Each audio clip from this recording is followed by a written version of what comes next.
অবশেষে গ্র্যাজুয়েশন শেষ, এখন আমরা ফ্রি পাখি। হ্যাঁ, এখন কি করবি? ভাবছি একটা ইউটিউব চ্যানেল খুলি, ঘুরে বেড়াবো, খাওয়া দাওয়া রিভিউ দেবো। তুই?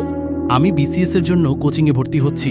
ছেলেরা যদি ক্যামেরার পিছে দৌড়ায়, কেউ তো দেশের জন্য কাজ করবেই না। ওহ, একটু বাস্তবধর্মী প্ল্যান করলি তুই। তুই তো ভিউ খুঁজিস, আমি ভ্যালু খুঁজি। হ্যাঁ, ঠিক বলছিস। আচ্ছা, তাহলে আমি ফ্রিল্যান্সিং শিখি, ইউটিউবটা সাইড প্রজেক্ট। ভালো, আমি পড়ব, তুই আয় করবি, তারপর একসাথে একদিন একটা রিয়েল প্ল্যান হবে। প্ল্যান হবে না প্রেমে নতুন চ্যাপ্টার শুরু হবে? দুটোই একসাথে, তবে পরীক্ষাটা আগে জীবন দিয়ে দিতে হবে, প্রেম দিয়ে না। অতএব ভালোবাসা তখনই পূর্ণতা পায় যখন স্বপ্ন আর বাস্তবতা একসাথে চলে।